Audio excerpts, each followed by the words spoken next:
2장 11절부터 21절 말씀입니다. 갈라디아서 2장 11절부터 21절 말씀. 신약성경 304쪽. 오늘도 이 생명의 말씀을 제가 읽을 때에 하나님의 음성을 듣기를 바랍니다. 게바가 안디옥에 이르렀을 때에 책망받을 일이 있기로 내가 그를 대면하여 책망하였노라. 야고보에게서 온 어떤 이들이 이르기 전에 게바가 이방인과 함께 먹다가 그들이 오래 오매 그가 할례자들을 두려워하여 떠나 물러가매 남은 유대인들도 그와 같이 외식함으로 바나바도 그들의 외식에 유혹되었더라. 그러므로 나는 그들이 복음의 진리를 따라 바르게 행하지 아니함을 보고 모든 자 앞에서 게바에게 이르되 내가 유대인으로서 이방인을 따르고 유대인답게 살지 아니하면서 어찌하여 억지로 이방인을 유대인답게 살게 하렸냐 하였노라. 우리는 본래 유대인이요 이방 죄인이 아니로되 사람이 의롭게 되는 것은 율법의 행위로 말미암음이 아니요 오직 예수 그리스도를 믿음으로 말미암는 줄 알므로 우리도 그리스도 예수를 믿나니 이는 우리가 율법의 행위로서가 아니고 그리스도를 믿음으로써 의롭다함을 얻으려 함이라. 율법의 행위로서는 의롭다함을 얻을 육체가 없느니라. 만일 우리가 그리스도 안에서 의롭게 되려 한다며 하다가 죄인으로 드러나면 그리스도께서 죄를 짓게 하는 자냐? 결코 그럴 수 없느니라. 만일 내가 헐었던 것을 다시 세우면 내가 나를 범법한 자로 만드는 것이라. 내가 율법으로 말미암아 율법에 대하여 죽었나니 이는 하나님에 대하여 살려 함이라. 내가 그리스도와 함께 십자가에 못 박혔나니 그런즉 이제는 내가 사는 것이 아니요 오직 내 안에 그리스도께서 사시는 것이라. 이제 내가 육체 가운데 사는 것은 나를 사랑하사 나를 위하여 자기 자신을 버리신 하나님의 아들을 믿는 믿음 안에서 사는 것이라. 다같이 내가 하나님의 은혜를 배하지 아니하노니 만일 의롭게 되는 것이 율법으로 말미암으면 그리스도께서 헛되이 죽으셨느니라. 아멘. 믿음으로 의롭게 삽시다 라고 하는 제목으로 말씀을 나누겠습니다. 우리가 예수님을 구주로 믿고 하나님의 자녀가 되어지는 것을 구원이라고 말하는데 세상에서는 이 구원이라는 이 개념이 아주 널리 쓰여져 있습니다. 구출이라는 개념으로 어떤 전염병이라는 창고라는 환경에서 피신되어진 것도 구원이라는 의미도 있고요. 그리고 위기 탈출, 또 어려운 현실에서의 극복, 이런 것들 다 구원이라는 의미를 또 넣기도 합니다. 그러나 성경에서의 구원은 죄 사함을 구원이라고 말합니다. 죄 사함이 곧 구원입니다. 죄 사함을 받은 우리들에게 이 땅에 살면서 이 용서의 은총을 주실 분이 누구신가? 죄 사함을 받을 수 있는 길은 예수 그리스도 외에는 다른 구원의 길이 없다고 하는 이런 믿음을 갖고 우리는 구원의 개념을 우리가 가져야만, 그래야만 우리가 예수를 믿는 표식이 나타납니다. 죄의 사함을 빼버리고 우리가 예수님을 믿으면, 그러면 그 구원의 개념은 전혀 다른 종교와 다를 바가 없는 그런 개념이 되고 맙니다. 그래서 구원의 필수 조건은 내가 죄인이라는 사실을 인정하는 것, 그것과 함께 내 죄를 용서하실 분은 예수 그리스도이시다라고 하는 이 두 가지 믿음이 존재돼야만 우리가 구원을 고백할 수가 있는 겁니다. 중세 신학이 스콜라 신학이라고 해서 거기에 행함이라고 하는 것이 더 들어가 있습니다. 공로 사상이 있습니다. 믿음 플러스 공로, 행함이 있어야만 구원받는다. 그래서 캐톨릭에서 많이 행함을 강조하다 보니까 교회가 타락이 됐습니다. 그래서 이 교회를 개혁하는 이 개혁주의자들이 바로 오직 믿음으로 구원받는다고 하는 이 진리를 선포한 것이죠. 그래서 우리가 믿음으로 사는 길이 무엇이냐? 그것이 바로 의롭게 사는 겁니다. 로마서 1장 17절에 보면 오직 의인은 믿음으로 말미암아 산다고 그랬습니다. 우리가 복음에는 하나님의 의가 나타나서 믿음으로 믿음에 이르게 하나니 오직 의인은 믿음으로 말미암아 살리라. 우리가 믿음으로 살지 않는 것이 바로 죄인의 모습이에요. 죄인은 뭐냐? 예수를 믿지 않는 게 죄인입니다. 요한복음 16장 9절에 말씀하고 있습니다. 예수님을 믿지 않으면 왜 죄인이 될까요? 하나님의 뜻을 모르니까. 그래서 하나님의 뜻을 위반함으로 죄를 지을 수밖에 없습니다. 근데 우리는 예수님이 우리의 죄를 용서하셨다는 이 진리를 믿으면 우리가 어떻게 죄를 회개하고 죄를 버릴까? 이런 부분에 우리가 신앙생활을 하면서 죄인을 벗어나게 됩니다. 우리가 생각할 때 의인은 누구고 죄인은 누군가? 라고 하는 이 질문 앞에 논란이 많이 있겠죠. 그러나 단순합니다. 의인은 예수님을 믿음으로 사는, 믿고 의롭게 사는 사람이 의인이고, 그리고 죄인은 예수님을 믿지 아니함으로 결국 죄를 짓게 되는 것이 죄인입니다. 이 의인이라는 단어를 영어로 보면 righteous man이라고 되어 있어요. 잠언서 20장 7절에 보면은 온전하게 행하는 자가 의인이라 그의 후손에게 복이 있느니라 했는데, 이게 온전한 행위라는 이 단어가 사실은 수치스러움이 없는 삶, The righteous man leads a blameless life라고 되어 있습니다. 그러니까 부끄러운 그런 삶이 아닌 것이, 그것이 의로운 삶이요 온전한 자라는 겁니다. 그러니까 우리가 부끄럽지 않으려면 우리가 수치스러운 행동을 하지 말아야 되고 또 죄를 짓지 말아야 되니까 결국 이 부분이 우리에게는 큰 논란이 돼요. 어떤 사람은 죄를 짓고 당당하게 살고, 어떤 사람은 죄도 그렇게 느낄 필요가 없는데 양심의 가책이 있어가지고, 양심에 민감해가지고 부끄럽게 생각하고 그런 경우가 있습니다. 로이드 존스 목사님이 이 의인과 선인의 그 차이를 이렇게 말합니다.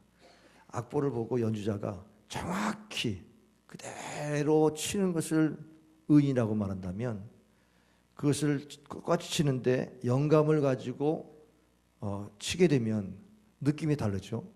그러면 저 사람 착한 사람이다, 선인으로 인정받는다는 겁니다. 그러면 우리가 의롭게 산다고 하면서 우리가 말씀대로 율법적으로 사느냐? 아닌 겁니다. 율법으로 살려고 하면 결국 우리 안에 자꾸 죄책감만 생겨요. 말씀대로 못 산 것 때문에 죄책감이 생깁니다. 그럼 여러분이 이 죄인에 대한 정의를 로마서 3장 10절에서 한번 보실까요? 거기에는 의인은 없는데 하나도 없다 그랬어요. 하나님을 찾는 자도 없고 선을 행하는 자도 없다 그랬습니다. 다 치우쳐서 무익하게 됐다 그랬습니다. 그 입술은 독사의 독이 가득하고 파멸과 고생이 가득한 그런 인생이었다는 겁니다. 평강의 길을 알지 못하는 그런 인생이라는 겁니다.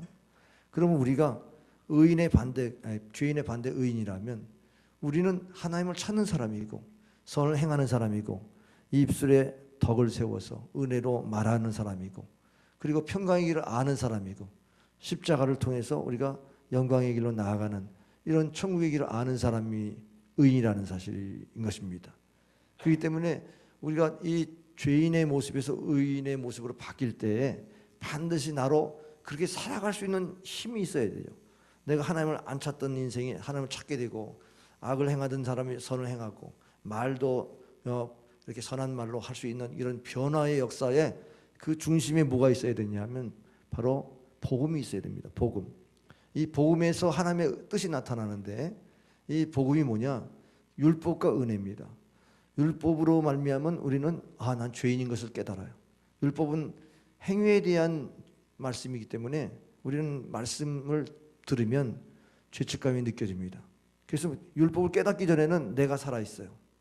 내가 살아있어서 내가 의로운 것 같았는데 말씀이 들어오면 어메, 내가 그 말씀을 못 지켰네. 그런 말씀도 있어? 그러면서 내가 죽고 율법이 살아나요. 그래서 로마서 7장에서 율법의 선함을 깨달았다. 왜? 내가 죄인인 걸 알려주니까. 근데 이 죄를 해결할 길이 없다. 그래서 자기가 죄를 해결하려고 많은 노력을 했어요. 아마 되게 많은 사람들이 그런 노력을 할 겁니다. 수양하고 나름대로 고행하고 철학적인 생각을 가지고 종교적인 열심을 가지고 뭔가 그런 죄책감을 극복하려고 애를 쓰는데 이게 안 되는 겁니다. 왜? 이게 원죄거든요. 이건 내가 행위를 벗어나서 어떻게 해결할 수 있는 죄가 아니고 우리 내면 안에 있는 원죄가 있기 때문에 이건 내가 해결할 수 있는 게 아니에요. 내 노력으로 될 수 있는 게 아닙니다. 그래서 결국은 내가 죽게 생겼습니다. 이 죄를 내가 어떻게 해결합니까? 나는 공고한 사람입니다. 이렇게 고통스러운데 사도 바울이 뭘 발견했습니까? 예수 그리스도 안에서는 결코 정잠이 없다. 왜? 예수님이 우리의 죄값을 대신 십자가에서 치르시고 우리 죄를 대속해 주셨다. 우리가 율법으로는 도저히 의롭게 살 수 없는 죄인이지만 그 죄인을 예수님께 용서해 줬기 때문에 율법을 지킴으로 의롭게 되는 게 아니라 예수님이 나의 죄를 담당하셨다는 믿음으로, 그 믿음으로 죄사함 받고 믿음으로 우리가 의롭게 살 수 있는 은혜를 경험하게 된다. 그것이 무슨 법이냐면 생명의 성령의 법이라는 겁니다.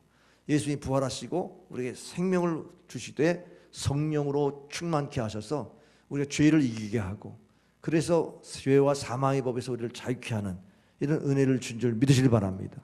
그래서 우리는 우리 스스로 해결할 수 없는 이 죄의 문제를 예수님이 해결했다는 이 믿음이 우리를 의롭게 살게 하는 원동력입니다. 우리가 믿음이 빠져버리면 자기 의로 살 수밖에 없어요. 내 힘으로 죄를 이길 수 있나요? 내 힘으로 내 안에 있는 원죄를 이길 수 있나요? 이길 수가 없습니다. 그래서 사람들은 위선을 합니다. 이길 수 없으니까 그냥 겉으로만 착하게, 겉으로만 성실하게 그렇게 살아가는 거예요. 굿맨, 저 사람 괜찮은 사람이야, 이 정도 얘기지 righteous man, 의인이야, 이 소리는 못 듣는 거죠. 그래서 성경은 우리를 의롭다고 인정해 준단 말이죠. 의롭다고 인정해 준 사람이라고 하는 것은 그 속에 죄가 있지만 예수님을 믿고 살기 때문에 예수님께서 계속해서 그 죄를 씻어주시는 이 은혜를 경험하기 때문에 그렇습니다. 오늘 이 본문의 말씀은 지난주에 이어서 베드로가 이제 유대인들과 이방인들과 교제하면서 식사를 하는데, 이 식사할 때 보니까는 그 이방인과 식사가 율법주의자들에게는 굉장히 율법을 어기는 죄로 보입니다. 그러니까 식사하다가 율법주의자가 들어오니까 슬그머니 그 자리를 뜬 거예요. 이방인과 먹고 마시는 걸 안 그런 척 하고서 이제 그 율법의 잣대에서 보면 죄인으로 지목하는 거니까 그 자리를 쓱 피했습니다.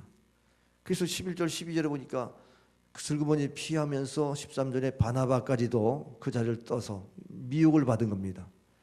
그것을 외식이라고 말합니다. 13절에 유대인들도 그와 같이 외식함으로, 이게 하이포크리시스라고 그래서 이 거짓입니다.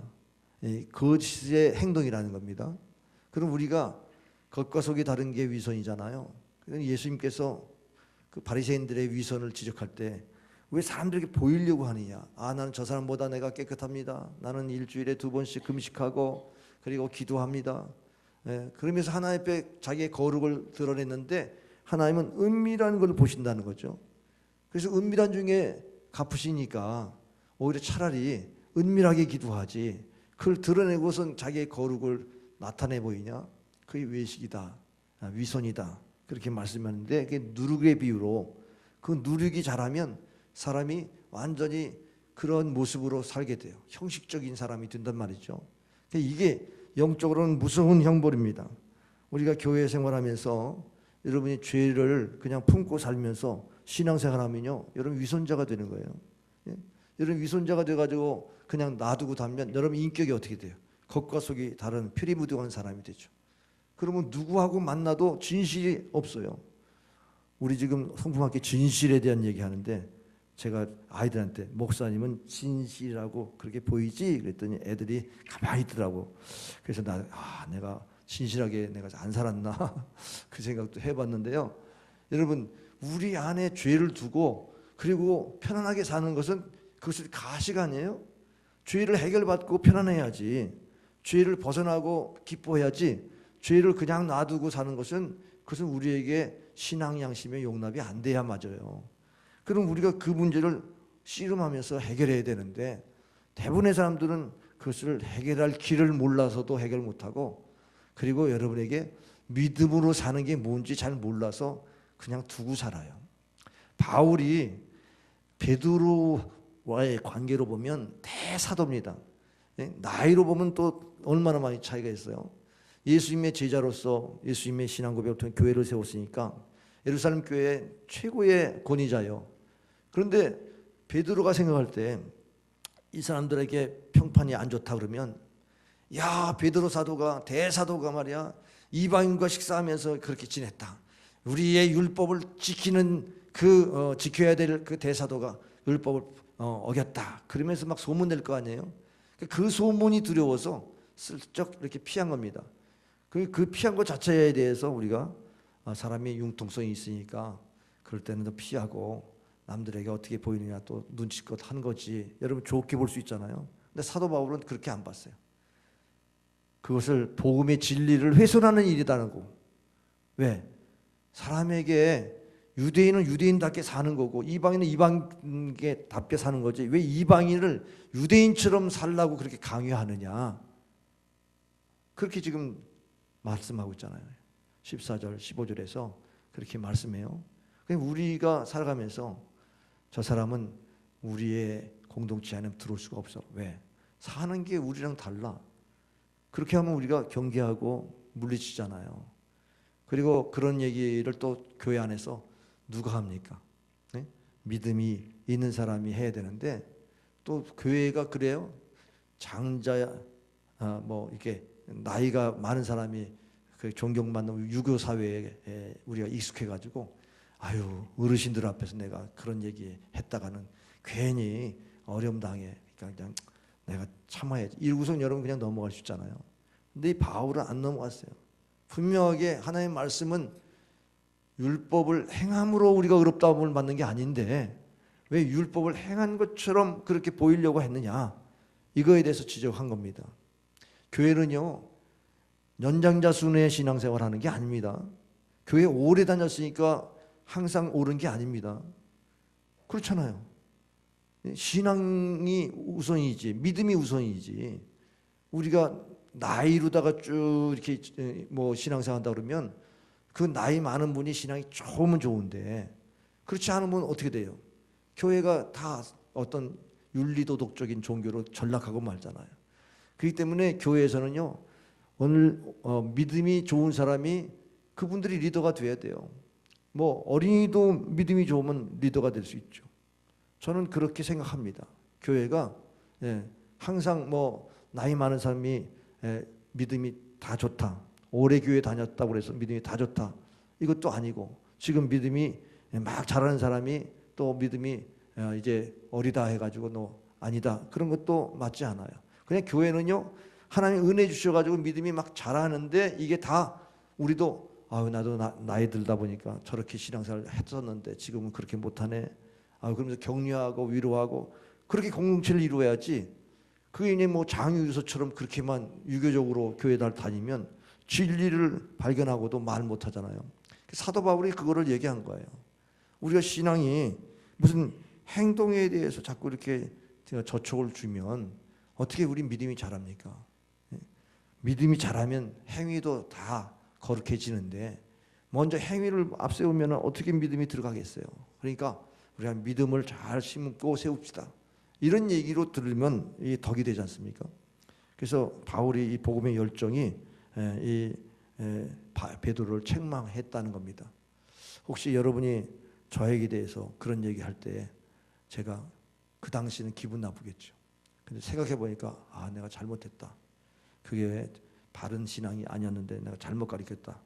제가 깨달아지면 저는 여러분 앞에 내가 잘못했어 이렇게 할 용기는 있습니다. 제가 이 말씀을 보고 혹시라도 제가 신앙을 잘못 인도하면 어떻게 하겠어요? 우리 공동체가 파산되면 되겠습니까? 그러니까 바른 신앙을 가지고 신앙생활 때는 실수에 대해서 인정할 수 있는 분위기가 돼야죠.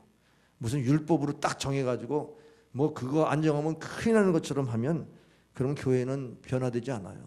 이 구원이라는 게 사람의 노력으로 되는 게 아니잖아요. 하나님이 우리에게 은혜 주셔서 예수님이 나의 구주가 되신 것을 내가 믿으니까 우리가 은혜 받고 신앙생활하는 거지 우리의 노력으로 우리가 구원을 이룰 수가 있어요? 여러분이 뭐 죄를 씻는 게 여러분 노력으로 하나도 씻을 수 있느냐고요. 그렇지 않지 않습니까? 그래서 우리가 의롭게 되는 유일한 길은 예수님이 내 죄를 담당하셨다. 이 십자가의 은혜 안에서 우리가 구원받고 의롭게 된 줄 믿으시길 바랍니다. 그러면 우리가 믿음을 지켜내는 데에 있어서 관심을 가져야 되잖아요. 율법을 지키는 데에 관심을 갖다가 무너지는 게 아니라 어떻게 보면 믿음으로 의롭다움을 받는 이 신앙을 관심을 가지고 지켜낼까? 오늘 16절에서 이신칭의의 교리를 잘 정리를 합니다. 사람이 의롭게 되는 것은 율법의 행위로 말미암음이 아니요 오직 예수 그리스도를 믿음으로 말미암은 줄 알므로 우리도 그리스도 예수를 믿나니 이는 우리가 율법의 행위로서가 아니고 그리스도를 믿음으로써 의롭다함을 얻으려 함이라. 율법의 행위로서는 의롭다함을 얻을 육체가 없느니라 그랬어요. 자, 언젠가 우리는 하나님 심판대 앞에 섭니다. 그러면 심판대 앞에 설 때 행위의 심판이 있고 믿음의 심판이 있어요. 근데 불신자들은 반드시 행위의 심판을 받게 돼요. 왜? 그 행위에 대해 율법의 행위에 대해서 늘 죄책감이 있었는데 그 죄를 버릴 생각을 안 하고 양심을 올바르게 할 생각 안 하고 살았으니까 그 심판을 받게 돼요. 그런데 우리 크리스찬들은 믿고 살았기 때문에 예수님이 다 용서해 줬잖아요. 그 예수님의 그 보혈로 씻어 주셨기 때문에 믿음의 심판을 통해서 통과. 그래서 구원에 이르게 되는 줄 믿으시길 바랍니다. 여러분이 사실은 제가 이렇게 교리를 말하면 은혜가 되죠. 근데 지금부터 여러분 이제 충격적인 말씀을 전하겠습니다. 구원받은 사람들이요, 은혜는 받았는데 믿음으로 사는 게 뭔지 몰라요. 오직 의는 믿음으로 살리라. 그런데 믿음으로 산다고 하는 그 앞에 복음에는 하나님의 의가 나타나서 믿음으로 믿음에 이르게 하나니. 그러니까 믿음으로 의롭게 살려고 해야만 믿음이 자라는 거예요. 근데 우리가 은혜 받았어요. 근데 내가 부르심의 소망도 모르고 내가 어떻게 살아야 되는가, 의롭게 살려고 하는 태도도 없고 밤낮 죄만 회개해요. 제가 청년 때 영화 본 게 기억나요. 이게 이제 슬랭가에서 흑인들이 그리고 죄를 지어요. 막 남이니까 강탈하고, 그 다음에 주일날 되면 탁탁 옷 다 깨끗한 옷 입고, 야 우리 교회 가가지고 회개하자. 그러니까 쫙 가가지고 거룩거룩 찬양하고 회개하고 돌아와서 또 일주일 내내 그렇게 강도짓 하는 거예요. 제가 충격을 받아서 그 영화 보면서 어떻게 회개를 저런 식으로 하냐. 내가 의롭게 살려고 하지도 않고 회개가 진짜 회개가 될까요? 그런 형식적인 회개 말고 우리가 참으로 은혜를 받았는데 내가 이제 의롭게 살아야지. 하나님과의 관계가 얼마나 중요하냐고요. 우리가 불의를 품고 있으면 하나님과의 관계가 깨진단 말이죠. 그러니까 우리가 은혜를 받았는데 하나님과의 관계를 잘 유지하려면 내가 의롭게 살아야 돼. 아까도 의인은 의롭게 사는 것이다. 그래서 오늘 16절에 율법의 행위로는 의롭다움을 받을 육체가 없다. 우리가 무슨 행위로서 의롭게 되려고 하면 안 된다는 거예요. 그 사람들이 의로운 표준을 딱 정해가지고 이 안식교에서는 어떻게 하는 줄 아세요? 여호와의 증인이죠. 여호와의 증인. 거기서 조사를 해야 된다는 거예요. 행위에 대한 조사. 구원을 받았냐 안 받느냐를 그렇게 함부로 말하면 조사심판이 있다는 교리가 있어요. 조사심판. 그 사람이 의롭게 산 것이 있으면 구원받는다. 이렇게 판단하는 거예요. 그러면 그 기준을 누가 세우는 거예요? 그 기준을 성경에서 율법으로 하게 되면 율법에 어긋난 사람 다 심판받잖아요. 여러분, 어떤 청년이 나 영생을 얻으려면 어떻게 해야 됩니까? 물어왔어요. 그러니까 예수님께서 그러면 계명을 지켜라. 부모를 공경하고 살인하지 말고, 간음하지 말고, 도둑질하지 말고, 이웃을 탐하지 말고, 거짓 증거하지 말라. 그래서 사람에 대한 계명을 받았어요. 어릴 때부터 다 지켰는데요. 그러면 너가 갖고 있는 소유를 팔아가지고 가난한 자를 나눠주고 나를 따르라 했더니 재물 때문에 주님을 못 따랐다는 거예요. 그러니까 이 사람이 어떻게 살았습니까? 율법을 지킴으로 구원받는 줄 알았는데 성경에는 율법 하나를 못 지키면 다 못 지킨 것이 돼요. 그러니까 율법으로는 절망하게 돼 있어요. 율법을 지키면 철저하게 우리는 나는 죄입니다. 이 고백이 나오게 돼 있다고요. 그러니까 그 고백 안에서 하나님을 찾아야 되는데 이 청년은 그렇게 찾지 않아서 결국 하나님을 떠났어요. 자, 욥을 보세요. 욥이 얼마나 경건하게 살았어요. 동방의 의인이에요. 바르게 살려고 늘 예배드리고 회개하고 그랬어요. 근데 재난이 옵니다. 그러니까 하나님 내가 뭐 잘못했냐고 그러면서 하나님을 막 항의해요. 왜 내가 무슨 잘못이 이렇게 우리 가족들 다 멸살당하고 재산 다 탈취당하고 내 몸에 병들고 내 부인은 또 집 떠나가고 이게 뭡니까 하면서 막 호소하잖아요. 근데 나중에 하나님 앞에 설 수 있는 자리에 어디까지 창조주 하나님 앞에 딱 서니까 나를 만드신 분이 하나님인데 내가 뭘 거기다가 피조물에 토기를 이렇게 구울 때 토기장에게 나와 이런 식으로 만들었습니까? 이렇게 말할 수 없지 않냐? 맞잖아요. 그 앞에 서니까 회개하는 거예요. 잘못했습니다. 그래서 욥이 회개하고 갑절의 복을 받았다는 그 내용이지 않습니까? 그러면 우리가 주님 앞에 서면 변명할 게 없어요. 나는 죄인입니다예요. 그렇죠? 그럼 죄인입니다 하면 뭐가 필요한 거예요? 구원하소서. 나를 구원하소서. 나를 구원해달라는 이 고백이 나와야 정상이죠. 근데 아무데나 나를 용서해달라고 할 수 없잖아요. 하나님 앞에서 예수님을 믿음으로 고백해야죠. 하나님 앞에 감히 설 수 있어요? 예수님이 중재자인데 예수님을 통해서 우리가 하나님 앞에 나가는 거니까 예수님을 믿음으로 우리가 하나님 앞에 서는 겁니다. 그래서 믿음으로 말미암아 우리는 의롭다함을 받게 된다. 그 의롭다함을 받는 것은 주님의 의가 내게 덮여지는 거지 내 죄가 사라지는 게 아닙니다. 원죄가 있어도 내 죄가 덮여진다. 죄를 가려진다. 허물이 가려진 자는 복이 있다니. 그래서 우리는 십자가에서 그 죄 사함 받는 게 이런 원리. 늘 제가 설명하듯이 우리의 몸이 있는데 이 안에 더럽고 추한 원죄가 있어요. 그러면 겉으로 보면은 안 보이니까 죄인이 아닌 것처럼 생각하지만 우리 속에 죄가 있거든요. 그러면 우리 죄를 어떻게 씻어요? 아무리 씻어도 이 속에 있는 죄가 뭐 씻어지나요? 그래서 예수님을 우리가 영접하면 예수님이 우리의 방패막이 됐어요. 그래가지고 사람들이 볼 때 예수를 보여줘야 돼요. 예수를 보면은 누가 예수님을 정죄합니까? 이게 의롭게 됨이라는 겁니다. 의로움을 덧입는다는 겁니다. 우리가 의로움을 덧입는다는 것이 이게 의인의 의미이지 부끄러움이 없는 상태가 완전한 의인이지 무슨 죄가 하나도 없는 의인은 없다는 거죠. 여러분 이해하셨죠? 그럼 우리가 의롭게 살려면 어떻게 예수님을 잘 믿고 살아야 돼요. 예수님을 믿음으로 고백하며 살 수 있기를 바랍니다. 그래서 그 믿음의 고백이 오늘 17절에 보니까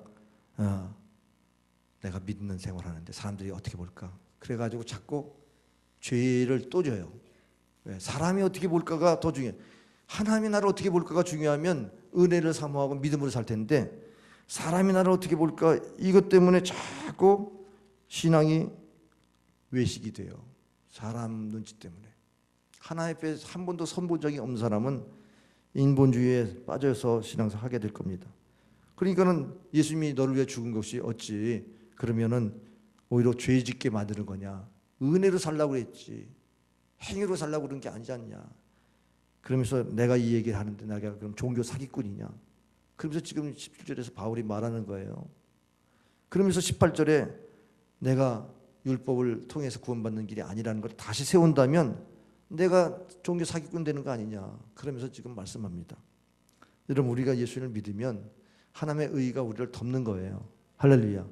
우리 안에서 의가 나오는 게 아닙니다. 내 공로, 내가 착하니까, 내가 성실하니까, 내가 당신에게 구제하니까, 내가 당신에게 이렇게 희생하니까 이게 자기 의잖아요. 이 자기 의로는 주님 앞에 설 수가 없어요. 평상시 여러분이 신앙생활하면서 다른 사람 눈치 보면서 그렇게 살았어요. 그게 여러분 율법의 행위로 살았어요. 주님 앞에 서면 어떻게 될까요? 정죄함을 받아요. 심판을 받아요. 구원이 없어요. 믿음으로 받은 의롭다함을 받아야 구원이 있는 거죠. 그래서 구원이라고 하는 의미는 연합하는 겁니다. 주님과 함께 연합하는 거예요. 그래서 로마서 6장에 세례로 비유했어요. 세례는 뭐냐? 내가 죄에 죽고 하나님이 살려주니까 내가 사는 거예요. 하나님의 의로 다시 사는 거예요. 나에 대해서는 죽고 하나님을 향해서는 사는 것. 이게 구원이에요. 로마서 6장 11절에 그가 죽으심은 죄에 대하여 단번에 죽으시며 그가 살아계심은 하나님께 대하여 살아 계심이니. 그러면 우리가 하나님을 향한 믿음이 없으면 이건 죽은 믿음이죠. 내가 하나님을 향해서 살겠습니다. 이게 영어 성경에는 into라고 돼 있어요. 그러면 인격 안에 들어가는 거예요. 우리가 믿는다는 게 believe in입니다.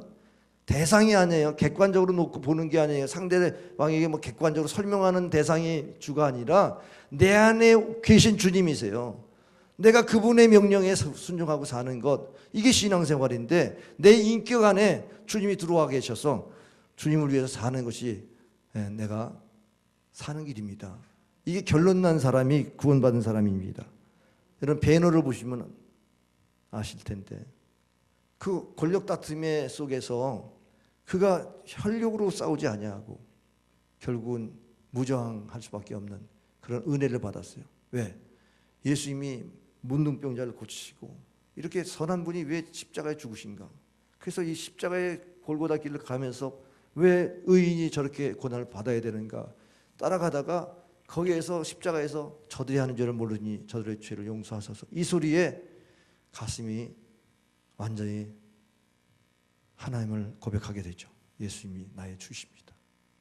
그때 자기의 칼을 내려놨다는 거예요. 저들의 죄를 주님이 죽으시면서까지 용서하시는 그분의 사랑이 얼마나 큽니까? 그분이 흘린 피로 말미암아 자기의 가슴에 죄의 사함의 은혜를 잊고 칼을 버렸다는 겁니다. 그게 자기에 대해서 죽고 하나님에 대해서 사는 길이에요. 그러니까 예수님을 믿으면 연합하는데 하나님과 동일시하는 거예요. 예수님과 동일시하는 거예요. 예수님이 고통받으면 나도 고통받고, 예수님이 참으시면 나도 참고, 예수님이 사랑하면 나도 사랑하고, 예수님이 용서하셨으니까 나도 용서하고, 이게 하나님에 대해서 사는 겁니다.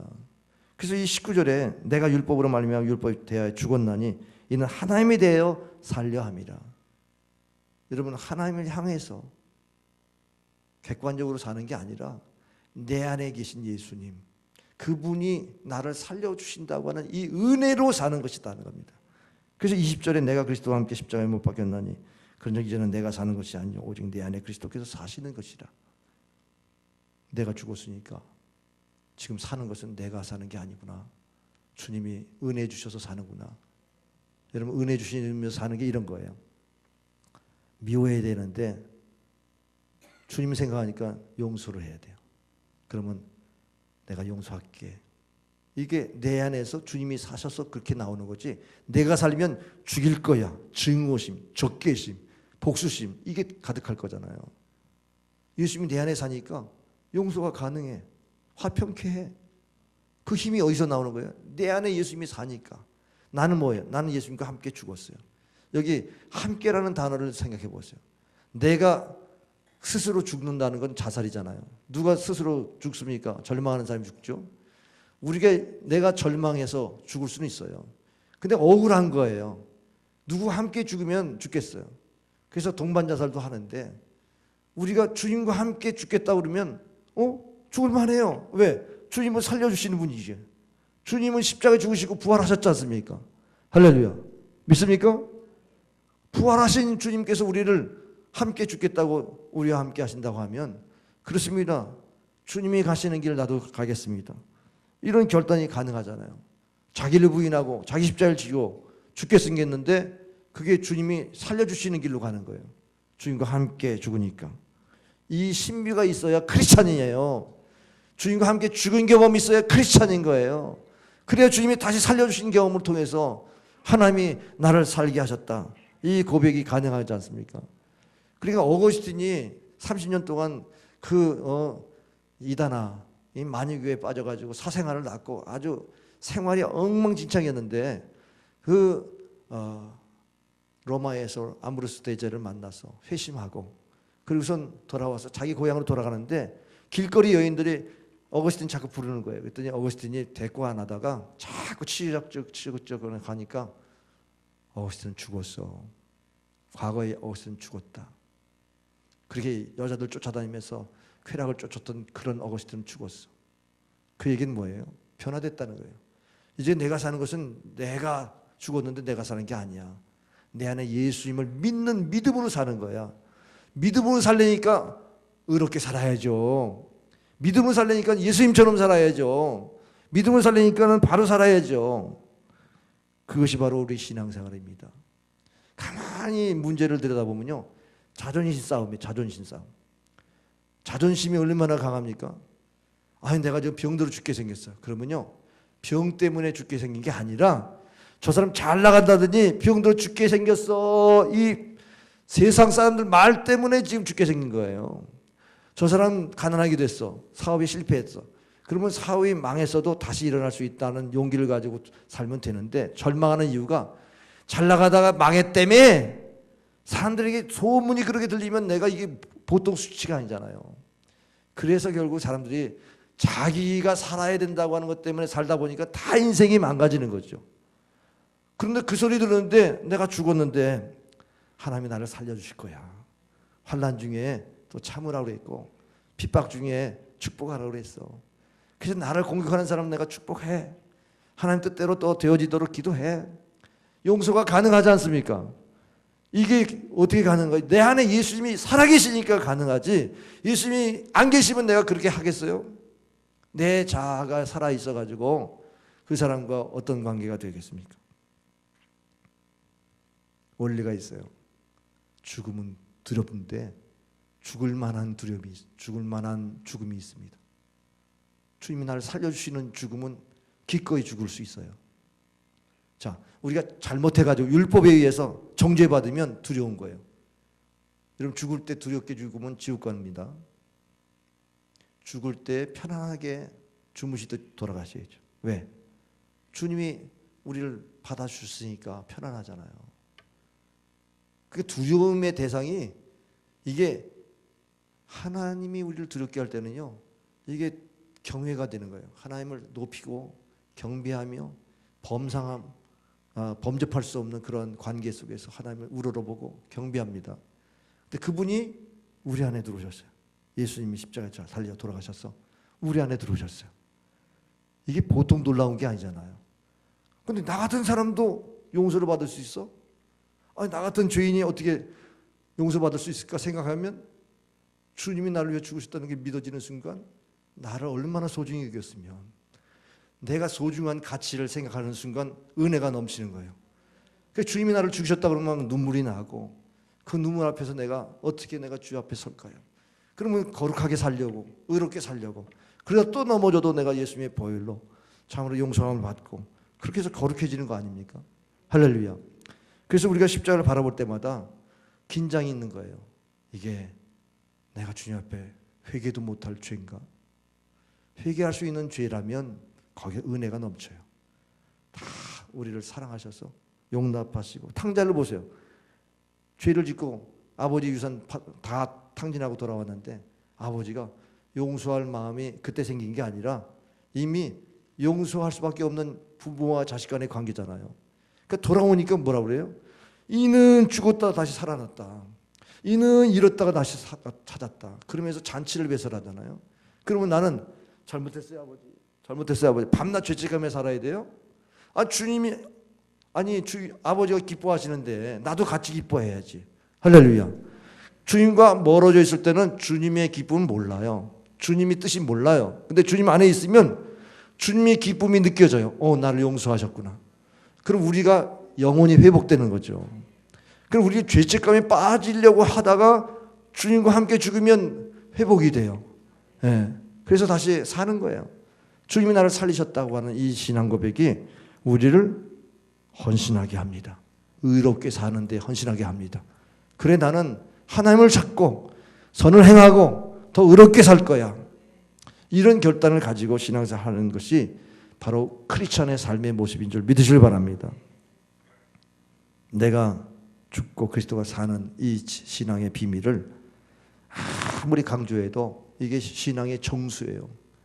이게 완전한 갈라디아서 2장 20절이 우리 신앙에 완전히 우리 안에 몸에 녹여 들어가야 돼요.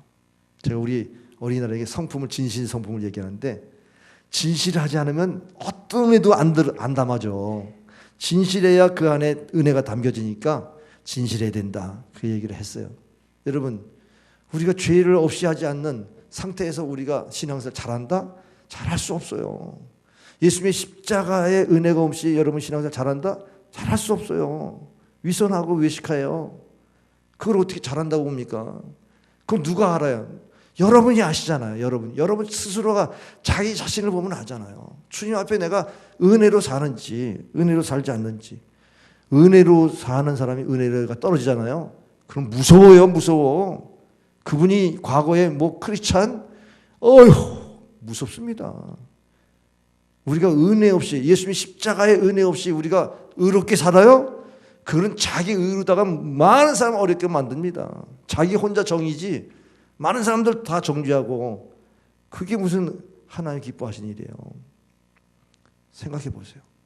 내 안에 예수님이 계시면 그렇게 못 살죠.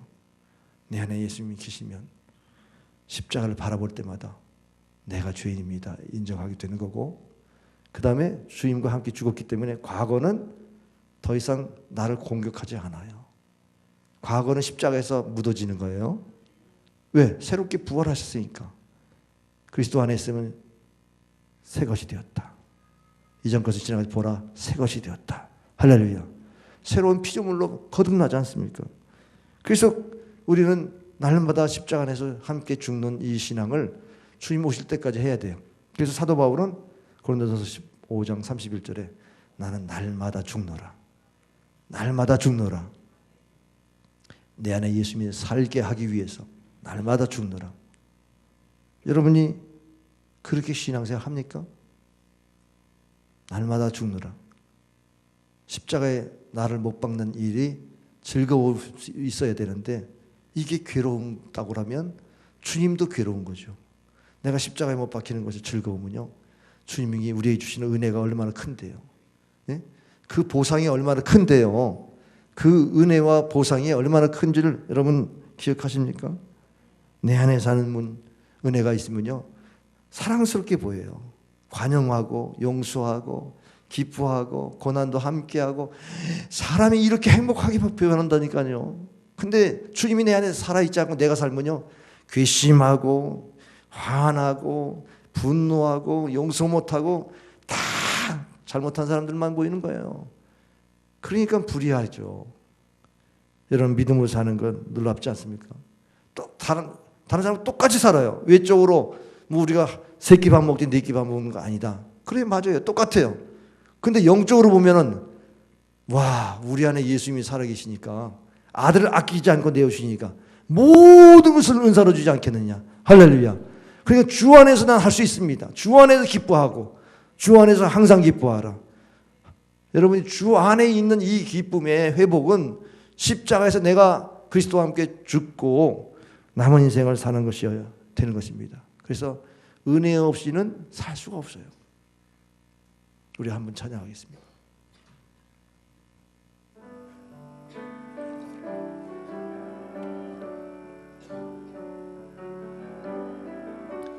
은혜 아니면 살아갈 수가 없네. 호흡마저도 다 주의 것이니 세상 평안과 위로 내게 없어도 예수 오직 예수뿐이네. 크신 계획 다 볼 수도 없고 작은 고난 내 지쳐도 주께 묶인 나의 모든 삶 버티고 견디게 하시네. 은혜 아니면 살아갈 수가 없네. 나의 모든 것 다 주께 맡기니 참된 평안과 위로 내게 주신 주 예수 오직 예수뿐이네. 믿음으로 사는 것은 이렇게 놀랍습니다. 예수님이 우리 안에 살면 정말 우리 지옥 같은 인생이 천국으로 바뀌는 거예요. 우리 마음 상태가 그렇게 변한다는 겁니다. 그래서 십자가를 볼 때마다 나를 위한 십자가예요. 나 때문에 죽은 십자가. 거기서 은혜가 되는 거지 객관적으로 뭐 역사적으로 거기에 십자가 앞만 바라봐도 은혜가 안 되잖아요. 내 죄를 용서하시기 위한 십자가. 이어령 교수가 참 지성에서 영성으로 바뀌었는데 예수님이 십자가에 달려서 엘리 라마 사박다니, 하나님 어찌하여 나를 버리십니까? 정말 인간의 모든 저주를 예수님이 당하시면서 버림을 받은 거예요. 하나님을 아버지로 부를 수 없는 그 저주의 자리에서 이어령 교수님이 통곡한 겁니다. 내가 얼마나 교만했고 내가 얼마나 참으로 자만했는지, 웬만한 사람들 앞에 그냥 니들이 이거 뭐 알아? 그 자기의 지식의 교만이 얼마나 하늘에 닿았는지 몰라요. 그런데 주님께서 자기 딸을 데려가시고 그런 과정 속에서 그 하나님을 찾게 될 때에 나를 위해서 죽으셨다는 게 딱 들어오니까, 내가 받을 저주를 예수님이 받으셨다는 믿음이 딱 들어오니까 내가 그 안에서 죽어야 마땅한데 이게 은혜가 되니까, 내가 죽어야 그 자리에 예수님이 대신 죽었는데 내가 죽지 않고 살아있다는 게 이게 보통 은혜가 아니라 그 은혜로 말미암아 내가 믿게 됐다. 할렐루야. 여러분 생각해 보세요. 은혜 없으면 얼마나 교만한지. 칼바르트는요, 십자가의 이미지를 더블 이미지라고 해서, 하나는 내가 죄가 얼마나 큰가 그것을 생각하게 하고, 또 하나는 내가 얼마나 소중한 사람인가를 깨닫게 되는 것이다, 그렇게 말합니다. 아르키메데스의 원리를 여러분 아시죠? 이게 물질이 이렇게 울퉁불퉁한 것들은 이게 부피를 몰라요. 그러면 물속에 집어넣고 물이 꽉 차 있는데 물이 빠져나온 만큼이 이게 환산하면 부피가 나오는 거예요. 이걸 어디서 배웠다는 거예요? 이걸 어디서 깨달았다는 거예요? 목욕탕에 들어갔는데 물이 출렁하고 나갔잖아요. 거기서 유레카! I found! 난 발견했다. 내가 깨달았다. 뭘 깨달았어요? 그 부피를 깨달은 것이 이제 물리학적으로 설명이 된 건데, 바로 이 칼바르트의 그 신학에서는 십자가가 그렇다는 거예요. 내가 예수님을 볼 때마다 내 죄가 사함받았다는 거예요. 예? 주님이 내 안에 들어올 때마다 주님이 내 안에서 죄를 뺏어가는 거예요. 십자가 들어오면 들어올수록 우리의 죄가 사라지는 겁니다. 할렐루야. 그러면서 나를 위해서 죽으시는 십자가, 내가 얼마나 소중하게 나를 위해서 죽으신다, 그거를 깨닫는 거죠. 그러면 바로 살아야죠. 하나님 영광 가리지 말고 살아야죠. 세상 사람들이 죄인과 똑같이 살면서 그렇게 진목당하면서 욕먹으면서 살면 안 되잖아요. 그 은혜가 큰데. 그게 믿음으로 어렵게 사는 길입니다. 기도하겠습니다.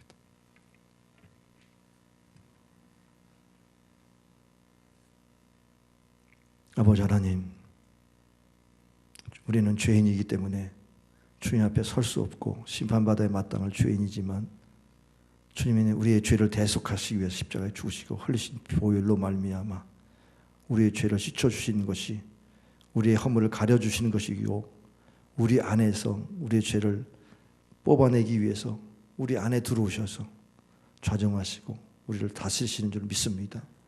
십자가의 은혜를 받을 때마다 우리 안에 있는 죄가 빠져나가는 줄 믿습니다. 그리고 내가 얼마나 소중한 존재인지, 내가 이렇게 살아서는 안 된다는 결단을 하고 주님 위해 살고 거룩하게 살고 바르게 살고 믿음으로 살고 의롭게 살아야 될 줄 믿습니다. 우리 모두가 그런 은혜의 생활을 할 수 있도록 도와주옵소서. 예수님의 이름으로 기도하옵나이다. 아멘.